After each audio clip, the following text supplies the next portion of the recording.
Muito bem, é chegado então o momento do segundo painel neste que é o segundo dia do Encontro Nacional da Indústria, o ENAI 2020.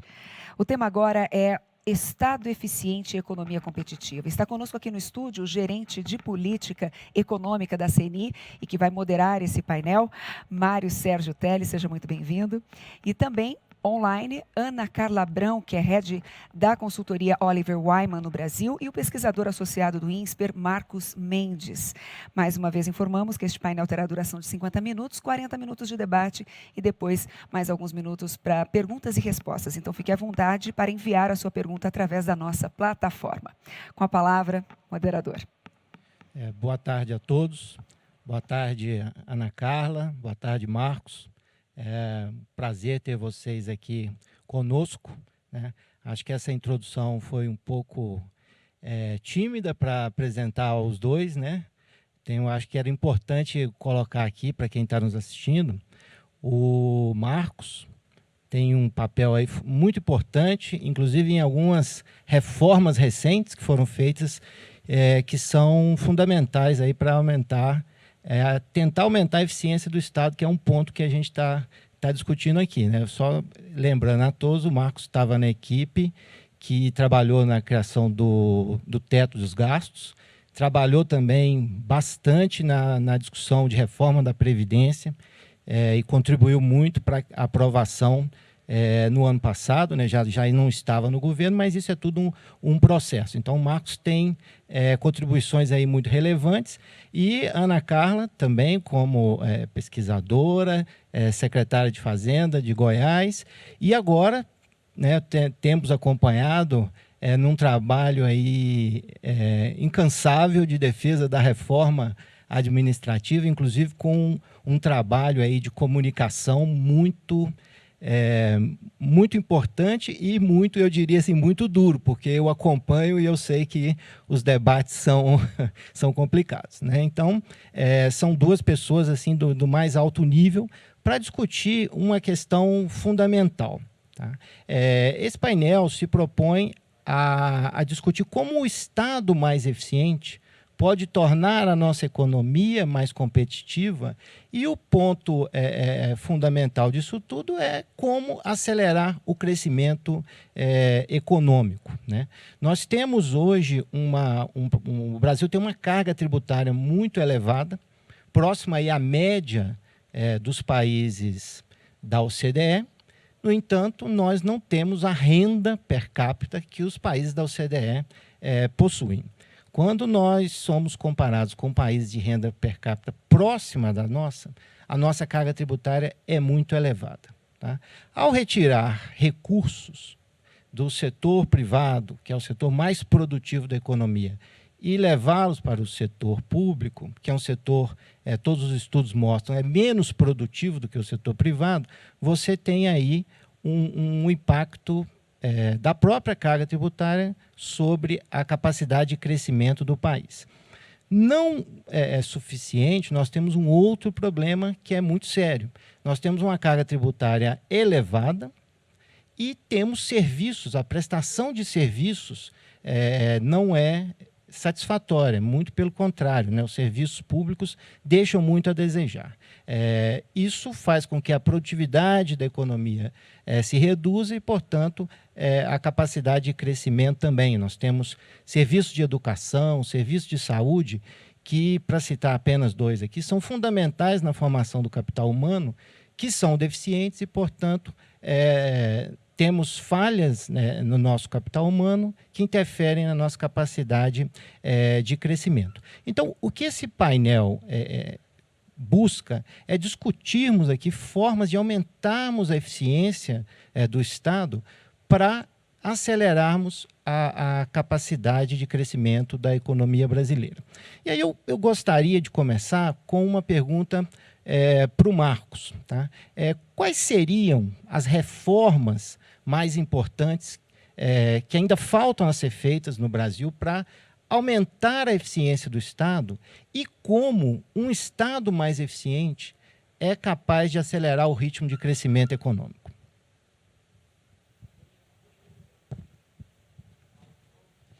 Marcos, você está no mudo. Isso tem sido muito Perdão. falado. Boa tarde a todos. Boa tarde, Mário Sérgio. Boa tarde, Ana Carla, a todos que participam do evento. É um prazer estar aqui com todos.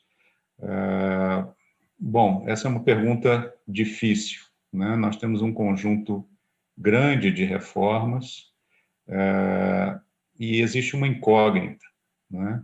A gente nunca sabe qual é a reforma que está travando mais fortemente o crescimento. A gente sabe da direção que as reformas têm que ir, a gente sabe quais são as condições necessárias para o desenvolvimento, mas a gente não sabe quais são as condições suficientes. Bom, tratando, então, começando do começo, das condições necessárias. A gente não pode ter um Estado que não tenha perspectiva de estabilidade fiscal, de conseguir pagar a sua dívida no curto, médio e no longo prazo. Existem vários modelos de desenvolvimento econômico no mundo, desenvolvimentos com maior intervenção estatal, com menor intervenção estatal, mas não existe nenhum país no mundo que conseguiu se desenvolver com um Estado quebrado, com as condições fiscais precárias. E o Brasil vem, ao longo dos anos, agravando a sua condição fiscal, já entrou na pandemia numa situação muito difícil, e gastamos além do necessário e além do que poderíamos gastar durante a pandemia. É evidente que que a pandemia foi um choque, que a única seguradora que poderia atender a todos os afetados pelo choque era o Estado brasileiro. Isso foi feito, mas isso foi feito de uma forma excessiva e além da nossa capacidade fiscal. Agora nós temos uma dívida em trajetória de insustentabilidade. Isso gera uma incerteza muito grande, deprime os investimentos, deprime as perspectivas de crescimento no futuro e, portanto, é uma condição necessária a gente voltar a ter um Estado solvente com capacidade em que todos os agentes econômicos vejam a capacidade do Tesouro de pagar a sua dívida no médio e longo prazo. A partir daí, tem uma série de reformas para melhorar a produtividade da economia. A gente sabe que são 3 os motores do crescimento econômico. O primeiro é a produtividade, o segundo é o investimento e o terceiro é o aumento da força de trabalho em atividade, né? No Brasil, o aumento da força de trabalho ela vem da estrutura etária da população. Então, quando a gente passa pelo chamado bônus demográfico, a gente tem mais gente em idade de trabalhar e menos gente em idade que depende dos trabalhadores. Nós já estamos saindo dessa fase e, portanto, esse motor do crescimento nós perdemos. O segundo motor do crescimento é a produtividade econômica, que requer segurança jurídica, requer livre comércio, requer facilidade de fazer transações, baixo custo de transação, e aí tem uma agenda enorme que todos conhecem de melhorar a produtividade. E o terceiro motor do crescimento é o investimento, que requer segurança jurídica, que requer previsibilidade da economia. Então, não existe uma ou duas reformas que sejam bala de prata, existem as condições necessárias que precisam ser implementadas à medida que as condições políticas permitem, porque cada reforma dessa é uma dificuldade muito grande para ser aprovada, porque, obviamente, contraria interesses e há resistência. Então, há uma agenda longa e o importante é a gente não sair dessa agenda, a gente cumprir essa agenda, ainda que lentamente, mas numa direção correta, para aumentar a confiança de todos os agentes econômicos, retomar o investimento e ir passo a passo caminhando na direção de aumentar o potencial de crescimento da economia. Tá, eu acredito que uma dessas reformas seja a reforma administrativa. Como eu coloquei aqui no início, né, a Ana Carla tem trabalhado muito nessa questão, e aí eu gostaria de passar para a Ana Carla, ver qual a sua posição com relação a essas questões que o Marcos colocou e como a reforma administrativa ela se enquadra aí nesse panorama, né, nessas necessidades que o Marcos colocou muito bem. Não é uma reforma que vai nos tirar desse nível de crescimento e colocar no nível que nós gostaríamos. Temos várias, né? E aí eu gostaria de ouvir a sua opinião e como a reforma administrativa, como é que você vê que ela se enquadra aí nesse espectro de reformas que nós precisamos.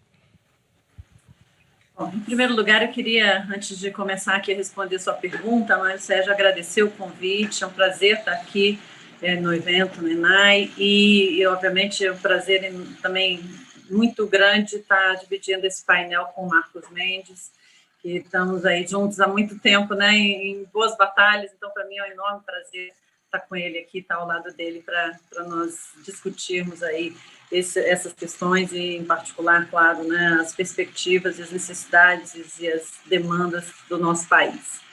Eu estou 100% alinhada com o Marcos, né, a gente não tem bala de prata, o país precisa retomar, na verdade, precisa,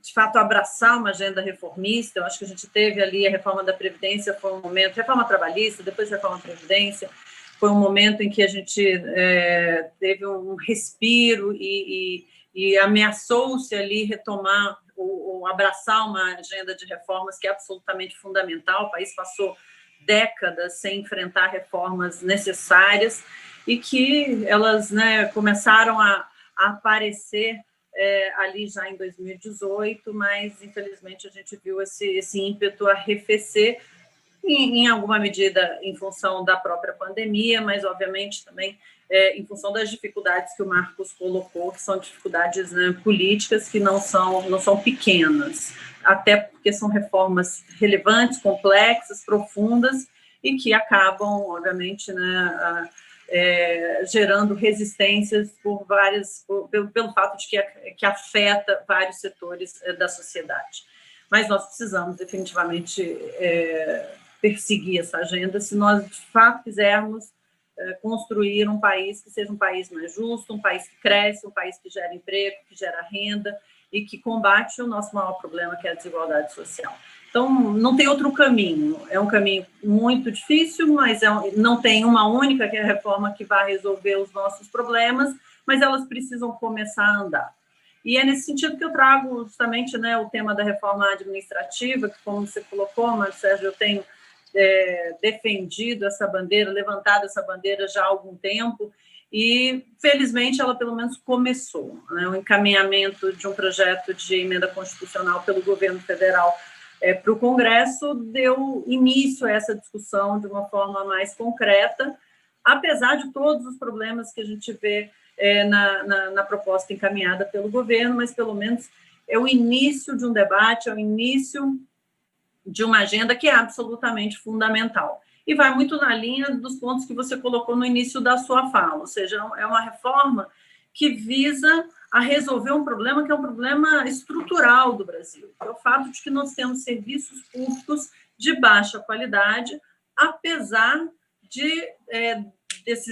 do setor público drenar um volume de recursos públicos muito grande. Temos um problema de alocação desses recursos, mas temos também um problema que, em boa medida, é um desperdício de recursos, porque ele não tem como contrapartida a melhoria dos serviços públicos. Inclusive, quando a gente olha essa série histórica de gastos públicos com a máquina, ela é crescente, é continuamente crescente, em particular, a linha de despesa de pessoal, ela é crescente e de forma bastante pronunciada, e isso não tem se traduzido em melhoria de serviços públicos. Eu costumo dizer que essa é a motivação para uma reforma administrativa, ou seja, a melhoria dos serviços públicos como instrumento, inclusive, né, um instrumento fundamental de combate às desigualdades sociais. O Brasil precisa de educação de qualidade, precisa de saúde de qualidade, precisa de segurança pública eficaz, precisa de capacidade de formulação de políticas públicas e de uma rede de proteção social que seja eficiente, mas isso tudo depende de uma máquina que funcione de uma forma muito diferente da que a gente tem hoje, que é uma máquina que consome muitos recursos, tem um modelo operacional que está absolutamente falido e que não devolve para o cidadão, não devolve para a sociedade esses serviços de boa qualidade e, com isso, reforça todo o nosso problema de desigualdade. Porque, afinal de contas, no momento em que nós não temos a provisão de serviços públicos de qualidade, o que nós estamos fazendo é nós estamos reforçando a condição de desigualdade social que nós vivemos hoje, porque justamente na educação, na saúde, na segurança e mesmo na formulação de políticas públicas, nós temos uma máquina que não provê esses serviços, gerando mobilidade social, gerando oportunidades para a grande maioria da população, que só tem no Estado as condições de ter acesso a esses serviços básicos. Então, quando a gente fala de reforma administrativa, a gente tem que primeiro fugir dessa discussão de salário de servidor público, de perseguição ao servidor público. Eu sempre digo que, inclusive, o servidor público será o grande beneficiado também de uma reforma administrativa bem feita. E temos que olhar sobre esse aspecto, o aspecto da melhoria dos serviços públicos, do aumento da produtividade do Estado e, portanto, da economia como um todo, e, obviamente, com impactos fiscais também bastante relevantes. Sim, eu gostaria, até vou explorar um pouco mais aqui, depois eu passo para o Marcos. Você tocou aí na questão da reforma, você acha que é importante a iniciativa, mas que existem alguns pontos ali que precisariam ser melhorados. Tá? Gostaria que você colocasse alguns pontos assim mais específicos, os pontos que foram positivos e onde nós teríamos ali uma possibilidade de melhora. Não só, né, acho que a questão de melhorar o serviço público é fundamental, mas eu acho que temos também, depois até vou querer ouvir a opinião do Marcos, tem um outro lado que a gente não pode negar, que é também o tamanho da despesa. Né? E aí eu gostaria que você aprofundasse um pouquinho mais como você está vendo essa proposta de reforma administrativa que foi enviada. Perfeito. Eu acho que, assim, em primeiro lugar, né, eu digo que o maior mérito da proposta é ela ter chegado ao Congresso Nacional. Vamos lembrar que é prerrogativa do Executivo Federal o encaminhamento dessa proposta. Então, o jogo não começa se o Executivo Federal não encaminha uma proposta. Então, acho que aqui eu diria que esse é o maior mérito. Nós temos a possibilidade agora de, no Congresso Nacional, trabalharmos essa agenda, discutirmos e formularmos, né, melhorias para aquela proposta que foi encaminhada. Fora isso, também temos que reconhecer aqui que a proposta, do ponto de vista dos conceitos de recursos humanos, de gestão de pessoas, ela é muito positiva. Ela traz ali conceitos fundamentais, como trazer resgate da meritocracia, eliminação, vedação constitucional para dispositivos que são dispositivos absolutamente imorais num país tão desigual como o que a gente vive, como as férias de 60 dias, os retroativos, né, os ganhos retroativos salariais, promoções e progressões automáticas, licença para servidor público se candidatar mantendo a sua remuneração, candidatar a cargo eletivo. Ou seja, tem ali algumas vedações, né, alguns pontos que são muito importantes e que a gente precisa eliminar, inclusive. E tem esses conceitos de meritocracia, conceitos de avaliação de desempenho, ou seja, todos os conceitos que a gente entende que são conceitos corretos do ponto de vista de gestão de pessoas. Onde é que ela peca fundamentalmente, na minha opinião? Primeiro, pelo fato de que ela exclui os servidores atuais. Nós precisamos, inclusive, porque os servidores atuais são hoje beneficiários, principalmente a elite, desses dispositivos que a própria proposta do governo quer vedar. Então, por que nós vamos conviver ao longo dos próximos 30 anos com dispositivos que nós já entendemos que eles são absolutamente inaceitáveis? Então, a gente tem que trazer os servidores atuais para essa discussão e para essa reforma. O outro ponto, que é absolutamente inaceitável, é o fato de que a proposta do governo retira os membros de poderes, que são justamente a casta, né, a elite do serviço público, que são juízes, desembargadores, que, obviamente, né, são, inclusive, também os beneficiários desses dispositivos que nós também estamos concordando que são inaceitáveis. Então, o que a gente precisa fazer? A gente precisa trabalhar essa proposta primeiramente, para garantir que temos a inclusão dos servidores atuais. Segundo, para garantir a inclusão de membros de poderes. E tem um outro ponto que me preocupa muito, que é a discussão da estabilidade. Eu acho que nós temos, sim, uma estabilidade mais ampla do que o que seria aceitável, o que seria ideal, mas começar a discussão da reforma administrativa pela estabilidade, no meu entendimento, pode gerar aí uma armadilha em que a gente não sai do lugar e não consegue avançar em pautas que são pautas mais consensuais, como a avaliação de desempenho e como a eliminação desses dispositivos e desses penduricalhos. Então, a gente vai ter que tomar cuidado para garantir que a discussão de estabilidade, embora importante, precise ser feita em algum momento, ela não seja um empecilho para avançarmos nessas outras questões. Tá, muito obrigado. O Marcos, você falou aí na sua primeira intervenção sobre a necessidade de termos um Estado com uma trajetória de dívida sustentável, né, um Estado viável em termos fiscais. Como é que você vê aí a ajuda que essa reforma administrativa poderia trazer nesse sentido da sustentabilidade fiscal? E aí já está muito ligado a esse ponto, a questão do teto, né, que muito se discute, a viabilidade da manutenção do teto dos gastos. E como é que você avalia a reforma administrativa aí também nessa questão de manutenção do teto dos gastos? Está no mudo. Bom, em primeiro lugar, eu tenho que fazer eco, Ana Carla, que o objetivo central da reforma administrativa não é de economia fiscal, tá?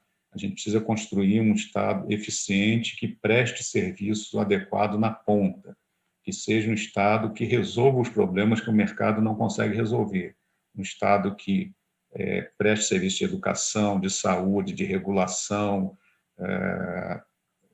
de controle ambiental e etc. Agora, obviamente, a gente não pode colocar a questão fiscal em primeiro lugar, porque senão vai acontecer o mesmo problema que acontece quando você coloca a questão fiscal em primeiro lugar numa privatização. Você acaba correndo o risco de gerar monopólios privados, de fazer uma privatização mal feita, só para receber algum dinheiro, né? Quando, na verdade, o que você tem que fazer é botar aquela empresa que foi privatizada para funcionar adequadamente, de forma concorrencial, de forma equilibrada no mercado. Bom, dito isso, obviamente, uma reforma com o desenho da que se está propondo, de reduzir o prêmio salarial do servidor público de alta renda, diminuir o salário de entrada, alongar mais o período em que a duração das carreiras, né? Diminuir a taxa de reposição, tudo isso vai levar a alguma economia fiscal. O IPEA fez recentemente um trabalho que indica que uma reforma robusta geraria uma economia média, uma vez totalmente implementada, de 20 bilhões de reais por ano, num horizonte de 10 anos. Eles chegam a 19 bilhões, num horizonte de 10 anos, dá uma média de 200 bilhões em 10 anos, dá uma média de 20 bilhões por ano, né? Essa é uma contribuição relevante pelo seguinte, porque a despesa de pessoal é hoje o maior item de despesa que ainda não passou por alguma reforma. Você tem a previdência pública e privada, que está aí por volta de 10,5% do PIB, e a folha de pessoal ativo, que está na faixa de 2,5% do PIB, que é uma despesa bastante relevante, né? Então, você precisaria, junto com a reforma administrativa, rever outras questões, como o excesso de benefícios tributários, como programas de assistência social ineficientes, que não chegam aos mais pobres e custam muito caro, a política de reajuste de salário mínimo, que o salário mínimo já cresceu aproximadamente 120% em termos reais desde meados dos anos 90, ele é um salário que é muito alto para o padrão de renda brasileiro, cria problemas no mercado de trabalho e tem impactos também no lado do gasto público, porque você tem muita despesa associada ao salário mínimo, e também rever a questão do crescimento inercial e obrigatório de uma série de despesas, né? Então, a reforma administrativa, para resumir, ela é importante, gerará como efeito colateral uma economia relevante, mas não é o único nem o principal instrumento que vai resolver a nossa questão fiscal. Nossa questão fiscal precisa de muito mais reformas além da reforma administrativa. Tá. Aí um ponto, voltando à questão da eficiência, né? Passei um pouco aqui para a questão da sustentabilidade fiscal. Eu entendo, eu até tenho visto muitas suas colocações, Ana Carla, de que a mudança desse padrão atual, de que as promoções e progressões são feitas por tempo de serviço, são automáticas, né? Mudando para um outro padrão, que seria, eventualmente, aí, com avaliação de desempenho. Como é que, avançando um pouco mais, eu sei que isso nem está na proposta, né? Isso ficaria para um segundo momento. Qual o modelo, como é que você vê que deveriam passar a ser esses critérios de promoção e progressão e como isso poderia se refletir em melhores serviços prestados pelo setor público? Bom, Marcelo, eu acho que assim, o primeiro ponto que eu acho que é importante a gente buscar desmistificar, né, é que existe essa ideia de que no serviço público a avaliação de desempenho é algo que não funciona. Não funciona porque onde foi tentado não funcionou aqui no Brasil, não funciona porque existiria espaço para perseguições políticas, não funciona porque o setor público funciona de forma distinta do setor privado. E eu digo que assim, no mundo todo, hoje, existe avaliação de desempenho no setor público, e mais do que isso, nos países onde o serviço público é melhor avaliado, e aí eu cito a Inglaterra, a Austrália, o Canadá, Portugal, Chile, em todos esses lugares a avaliação de desempenho existe no setor público. Existem modelos hoje consagrados de avaliação de desempenho. E por que eu estou falando aqui de avaliação de desempenho, né, com base no ponto que você levantou, na pergunta que você fez sobre promoções e progressões automáticas? Porque o ponto é que, na origem, a ideia da promoção e progressão automática é justamente no sentido de dizer o servidor público ele tem que ter garantido a progressão dele na sua carreira, justamente para que ele possa se manter motivado e não depender de avaliações de um chefe que, eventualmente, né, pode estar, em alguma medida, influenciado por questões políticas desse servidor, ou mesmo porque ele quer que esse servidor desempenhe as suas atribuições de forma equivocada, de forma vinculada muito mais à sua agenda pessoal, política, do que em prol do serviço público. E é isso que a gente precisa derrubar. Primeiro, por que a avaliação de desempenho é ruim?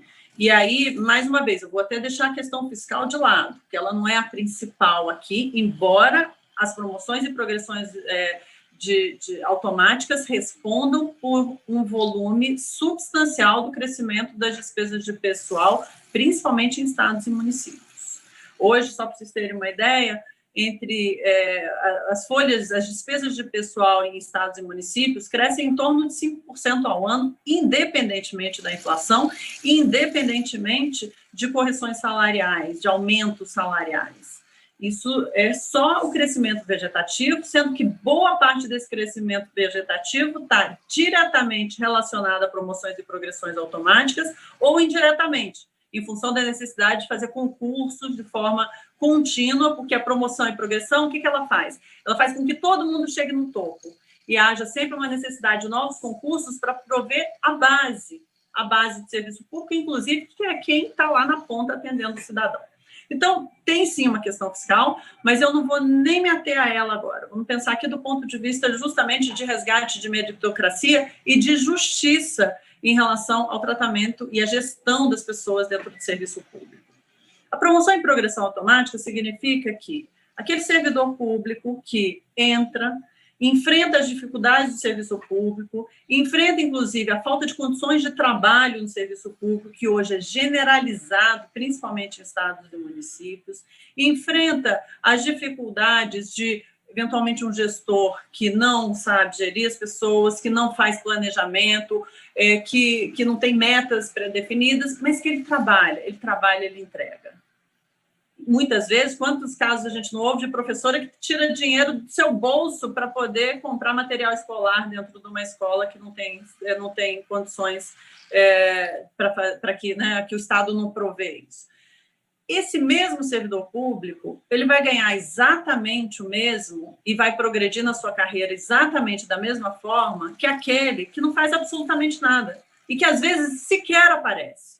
Claro que é uma minoria, eu não estou aqui de forma nenhuma generalizando, mas mesmo que seja esse deveria estar demitido, ele não deveria estar lá dentro, progredindo na sua carreira, ganhando aumentos salariais, da mesma forma daquele servidor público que está ali dando o seu sangue para aquela atribuição, para aquela ocupação que ele está exercendo.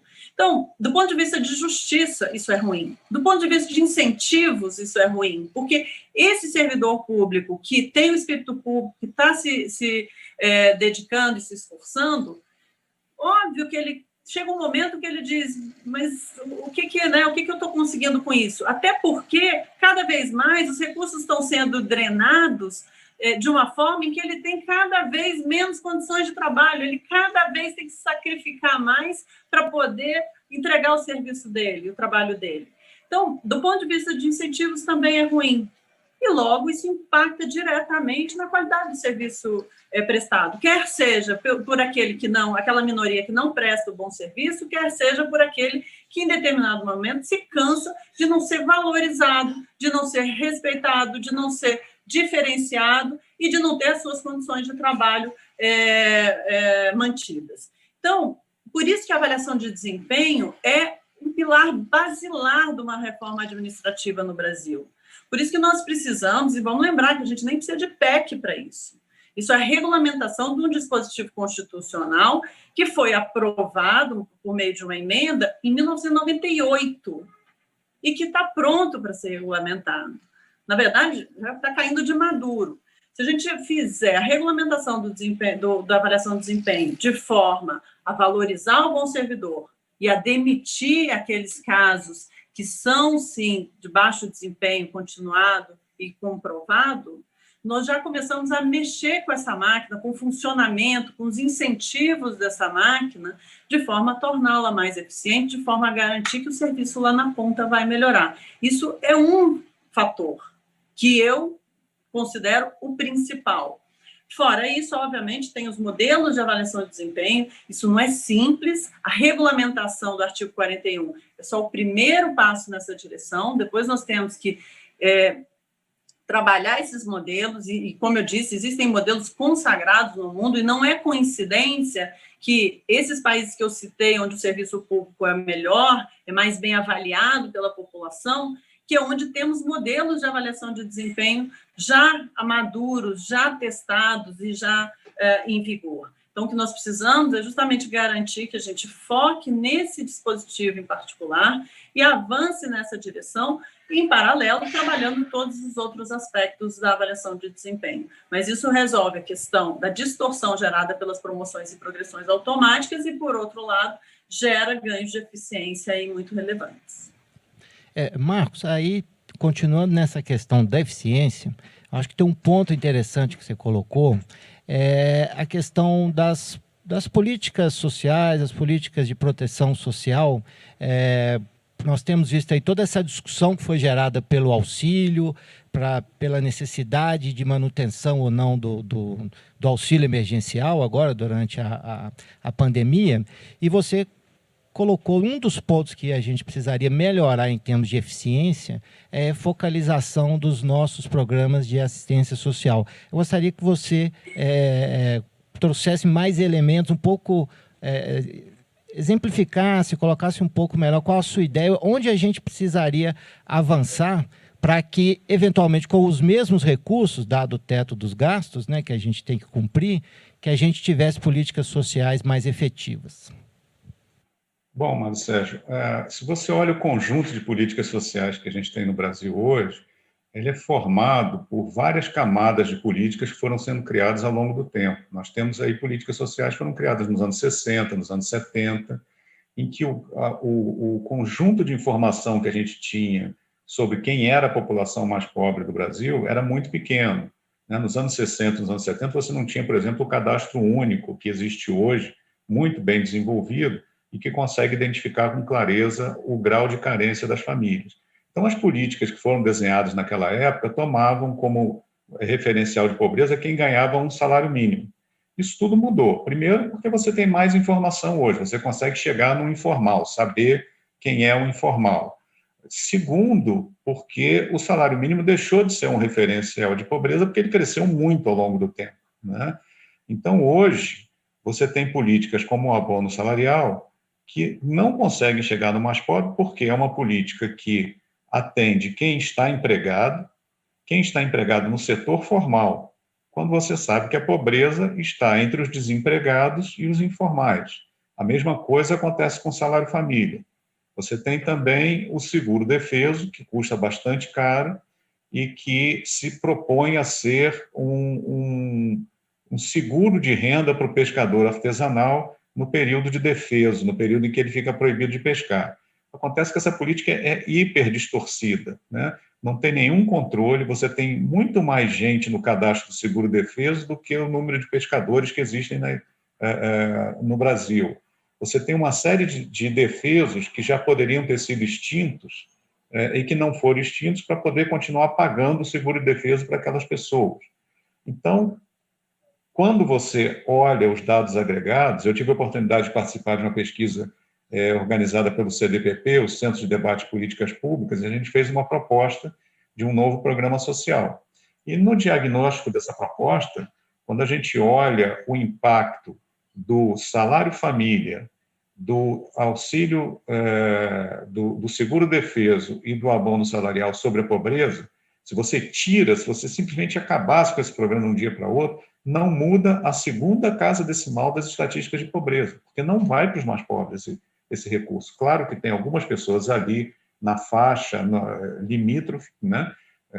Mas você não impacta a pobreza. Se você pegasse esses recursos e somasse aos recursos do Bolsa Família, que é um programa muito mais focalizado, com experiência de sucesso, que melhorou ao longo do tempo, e melhorasse ainda mais o desenho desse Bolsa Família, e usasse parte desse dinheiro para estimular a permanência das crianças na escola, para estimular o investimento em educação, e redesenhar o Bolsa Família, porque ele hoje pune muito quem consegue renda do trabalho. Se você tem uma renda do trabalho, o teu benefício de renda do Bolsa Família diminui em 100% do valor da sua renda de trabalho.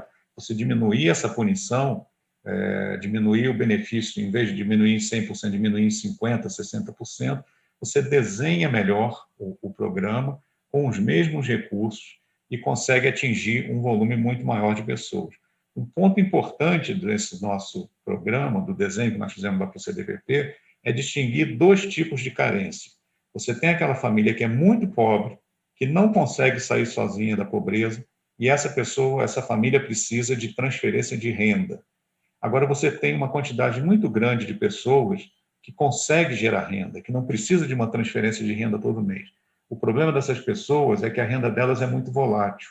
Acontece uma pandemia, elas têm que parar de trabalhar. Elas ficam doentes, elas têm que parar de trabalhar.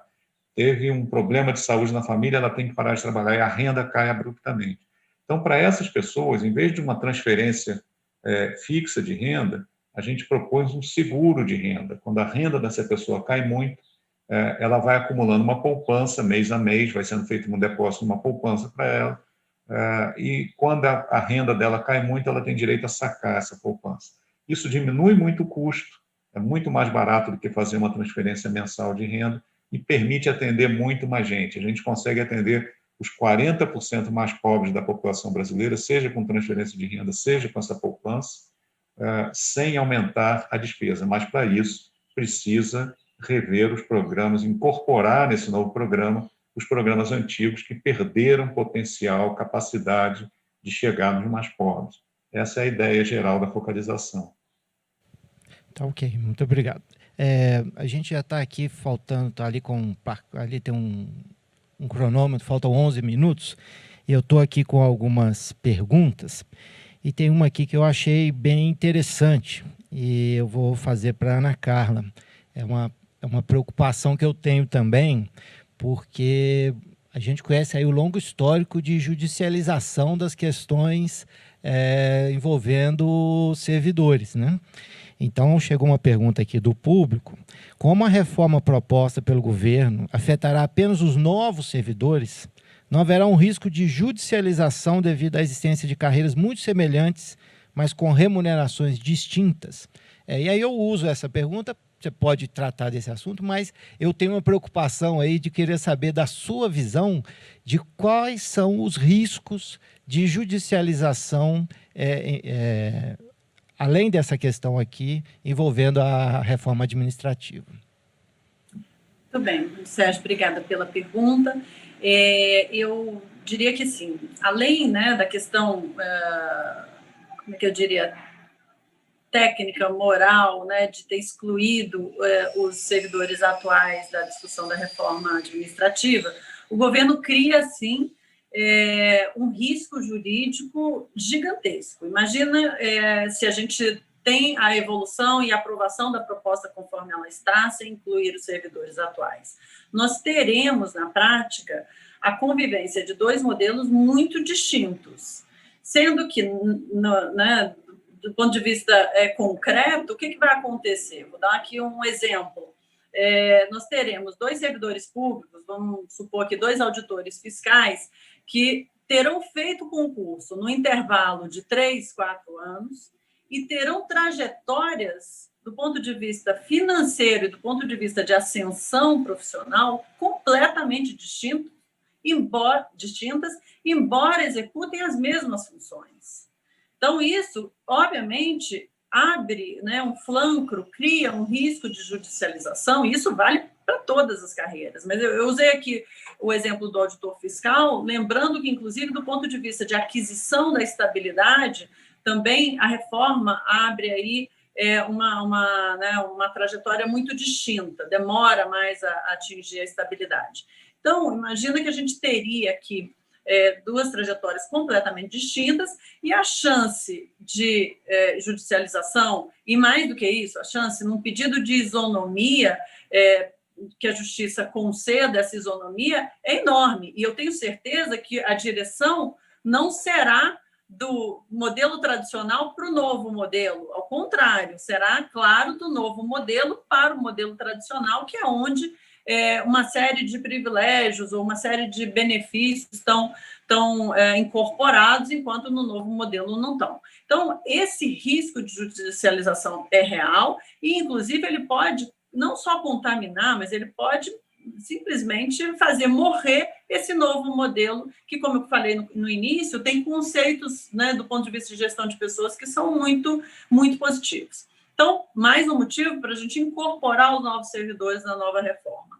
E aí, Marcelo, em relação ao seu ponto de judicialização de forma mais generalizada, de fato, o Brasil é um país, né, onde a judicialização, e no caso dos servidores públicos, inclusive, eu tenho um texto em coautoria com o Dr. Jairo Sadi, advogado, em que a gente levanta as decisões judiciais nos tribunais superiores e mostra que tudo aquilo que é referente a servidor público, o índice, né, de concessão por parte da justiça é próximo de 100%. Todas as demandas que têm servidores públicos vinculados, né, ou ali incorporados. Então, imagina que a gente já tem esse risco de forma generalizada. O que eu acredito, e aí, né, até deixando uma mensagem positiva e de otimismo, é que nós chegamos numa situação em que a sociedade, ela própria hoje entende que nós precisamos mudar esse modelo. Mais do que isso, nós temos hoje os próprios servidores públicos, embora seja acalorado o debate, como você citou aí nas redes sociais, eu vivo apanhando em relação a isso, mas são questões localizadas. Assim, os focos de resistência são muito claros, eles vêm da elite do funcionalismo público que detém esses privilégios. E o próprio judiciário hoje está aberto a discutir isso. Então, por isso que, inclusive, na proposta de reforma administrativa que eu tenho em conjunto com o professor Carlos Ari e o economista Armínio Fraga, a gente entende que esse é um processo de discussão que ele precisa de um amadurecimento, ele precisa trazer os servidores para a discussão, os seus representantes, trazer a sociedade para a discussão, para a gente construir esse novo modelo. A reforma administrativa não se faz em 3 meses por meio da aprovação de uma PEC. Ela tem uma série de outros dispositivos legais, ela tem uma série de outras discussões que precisam ser feitas. É uma reforma longa, e por isso mesmo que ela precisa começar, porque ela não se fará em 3 meses, nem em 6 meses, nem em 1 ano. E por isso que a gente precisa do amadurecimento e de trazer o judiciário para essa discussão, para que esses conceitos se solidifiquem e que a gente reduza os riscos de tê-la questionada na justiça lá na frente, com esse conceito de direitos adquiridos, que nós sabemos que hoje são usados para classificar privilégios adquiridos. Então, a gente tem que classificar e ser capaz de diferenciar isso, mas num processo aberto, num processo de diálogo e de construção conjunta. Aqui também uma última pergunta, Marcos. Com relação à sustentabilidade fiscal, eu acho que faltou um pouquinho aqui, eu te peço que seja, a gente tem 4 minutos e 52 segundos.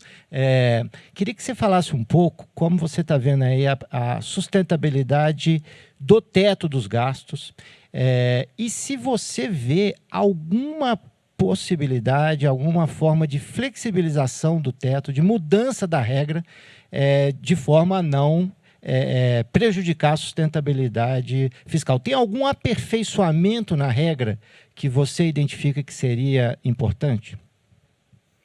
Mário, vamos lá. Nossa situação fiscal é muito grave, a nossa dívida cresceu muito por conta dos gastos com a pandemia. Então, a primeira notícia que eu tenho para te dar é que hoje o teto de gastos não é suficiente para garantir a estabilidade da dívida. Só cumprir o teto de gastos sem recuperar a receita, a gente vai para uma trajetória de dívida insustentável. Claro que a recuperação da receita pode ser feita mediante uma recuperação da economia, que a receita reage e cresça, por exemplo, 2 pontos do PIB que ela perdeu com a pandemia. Mas vai ser necessário também reduzir gastos tributários para diminuir o déficit público, que hoje é de 3% do PIB, equilibrar as contas e manter a dívida sob controle. Uma conta básica que eu faço é a seguinte: se a gente recuperar a arrecadação com um crescimento razoável da economia e mantiver o teto de gasto, a dívida ainda vai subir muito, mas é possível sustentá-la. Agora, se você permitir que a despesa pública cresça 1% acima da inflação, em vez de crescer pela inflação, crescer 1% acima da inflação, esse pequeno diferencial já é suficiente para a dívida não parar de crescer como proporção do PIB. Aí tem várias propostas. Tem gente que fala, vamos resolver pelo lado da receita, vamos aumentar a carga tributária. Tem vários problemas aí.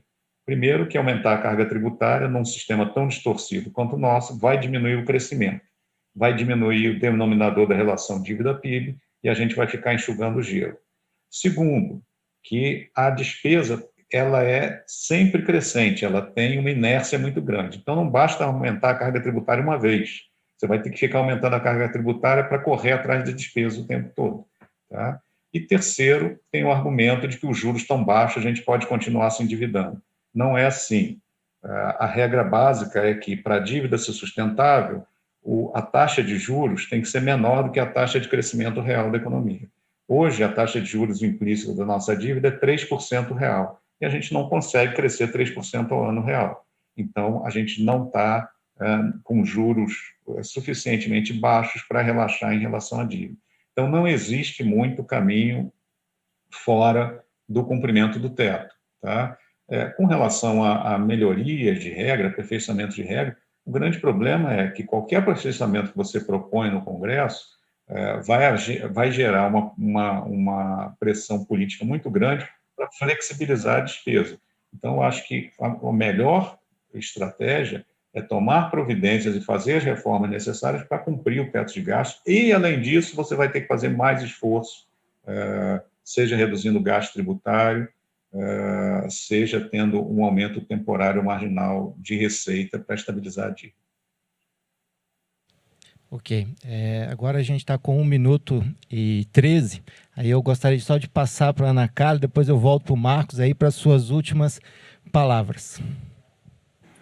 Eu gostaria apenas de agradecer a oportunidade e deixar aqui uma mensagem de otimismo, né? Eu acho que tanto o Marcos quanto eu colocamos aqui a complexidade do momento que a gente vive, a necessidade de avançar numa agenda de reformas, mas é o que eu digo, assim, a gente precisa que a sociedade também cobre, e essa é a parte que nos cabe nesse desenvolvimento e nessa participação. Então, aqui deixar uma mensagem de otimismo, eu acho que todos nós sabemos da necessidade de ter um país mais justo, um país que cresce, um país que gera oportunidades, e cada um tem que fazer a sua parte nesse processo. Então, é um prazer poder estar aqui, compartilhar as minhas ideias com vocês, e estar ao lado do Marcos, do Mário Sérgio e todos vocês que nos assistiram. Muito obrigada. É nós que agradecemos. Marcos. Bom, eu me associo às palavras da Ana Carla, agradeço a oportunidade e deixar como mensagem final uma mensagem muito importante de que fazer as reformas que o Brasil precisa são uma oportunidade, geram uma oportunidade não só de crescer mais, como de tornar o país mais justo. Tem reformas como, por exemplo, a do marco regulatório do saneamento, que vai dar condições de vida e saúde muito melhores para as pessoas mais pobres.